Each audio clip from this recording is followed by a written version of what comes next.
Alors, chers collègues, nous sommes entrés dans une nouvelle étape dans la gestion du coronavirus, celle du déconfinement progressif dont la stratégie a été présentée par le Premier ministre au Parlement. Entré en vigueur le 11 mai dernier, il vise à préserver une ligne de crête entre la nécessité de reprendre l'activité économique et sociale dans le pays, de recouvrer nos libertés et celle de préserver la santé de chacun.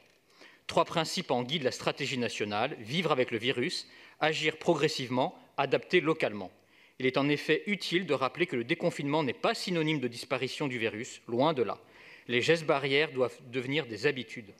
Par ailleurs, les principes de responsabilité et de précaution imposent d'avancer pas à pas, sans précipitation, sur la base de données scientifiques.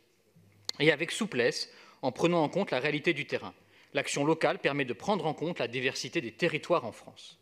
La stratégie nationale fixée et précisée, il est normal de permettre aux préfets et aux présidents des exécutifs locaux de choisir les modalités les mieux adaptées au déconfinement dans leur champ de compétences.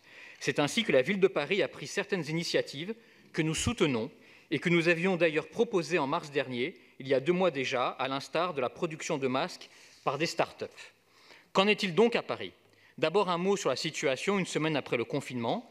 Si des attroupements ont pu être dissipés comme aux abords du canal Saint-Martin, les règles sanitaires semblent néanmoins être respectées avec grand civisme dans de nombreux cas, à l'entrée des magasins, au marché ou dans le métro. Nous remercions les agents de la préfecture de police, de la Ville de Paris, mais aussi d'Île-de-France Mobilité qui veillent au respect des gestes barrières et des règles établies. Je l'ai dit à plusieurs reprises, mais il convient de le répéter, de même que les collectivités locales comptent sur les bonnes volontés de toutes et tous, de même l'État a besoin de cet état d'esprit constructif. C'est collectivement, sans polémique, dans le dialogue, que nous réussirons à sortir de cette crise majeure. Il me semble inutile que les uns et les autres, majorité comme opposition, entrent dans de vaines polémiques, les vieux clivages et les rapports de force stériles.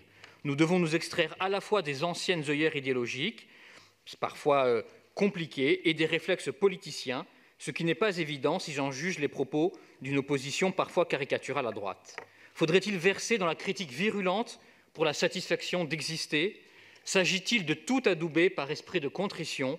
Nous ne nous y résolvons pas.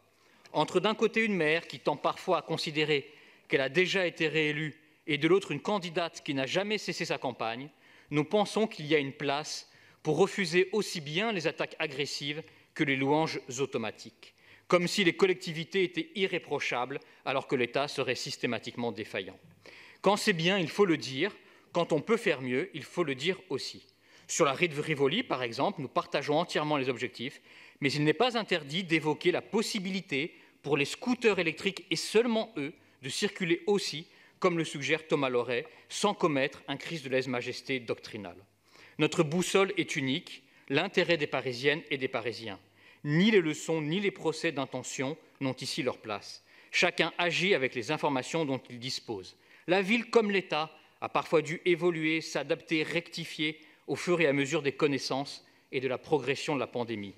Ces hésitations sont normales. Il arrive que des erreurs aient pu être commises en ces temps de grands doutes. L'État a pu en faire, la ville aussi. Je pense par exemple aux masques insuffisamment adaptés aux personnes âgées envoyés par la ville ou encore au retard dans la distribution promise aux Parisiens. Nous connaissons les difficultés, alors avançons ensemble pour corriger le tir. Sur les masques, justement, nous proposons que la mairie mène une campagne de communication renforcée et demande aux bailleurs sociaux de la ville et aux syndicats de copropriété de placer à l'entrée des immeubles une affiche renvoyant à la plateforme de mise à disposition des masques en tissu à retirer en pharmacie, car le dispositif est encore trop peu connu. Là aussi, il y a eu des difficultés du côté des pharmaciens et les Parisiens ont pu être désorientés. De même, la Ville de Paris a-t-elle pris des mesures pour distribuer du gel hydroalcoolique dans l'espace public et au niveau des entrées des bâtiments municipaux recevant du public, à l'instar aussi des abribus? C'est une bonne mesure. Mais il ne faut pas oublier les stations Vélib, puisque le vélo sera à privilégier quand cela sera possible pour l'usager. Nous proposons donc que la ville en installe aussi à toutes les stations Vélib et généralise au mobilier urbain si cela est possible.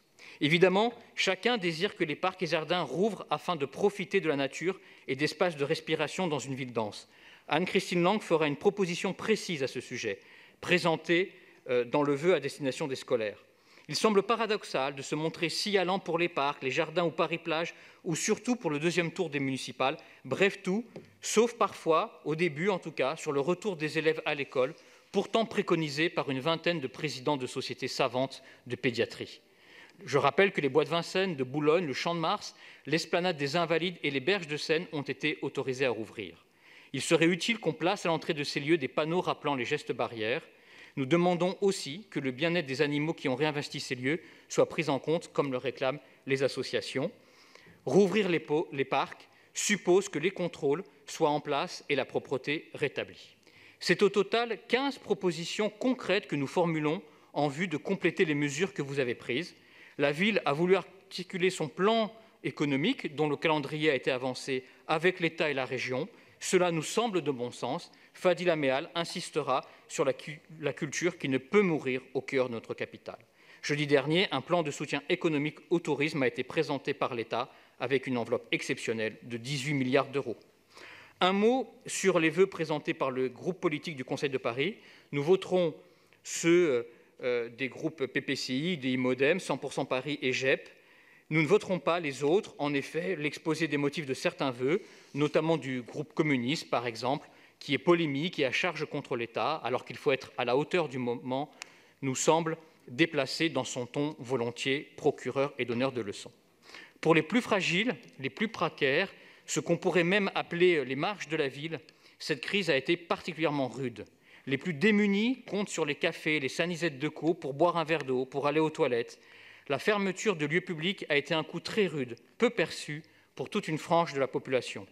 Comme l'urgence écologique, l'urgence sociale a été hélas mise en lumière par la crise sanitaire. Je souhaite donc conclure en m'associant aux remerciements prononcés avec une pensée pour tous les bénévoles parisiens qui se sont investis sans compter. Cette mobilisation citoyenne par le bas, horizontale et spontanée, constitue le meilleur garant pour l'avenir solidaire et innovant de notre capitale. Je vous remercie.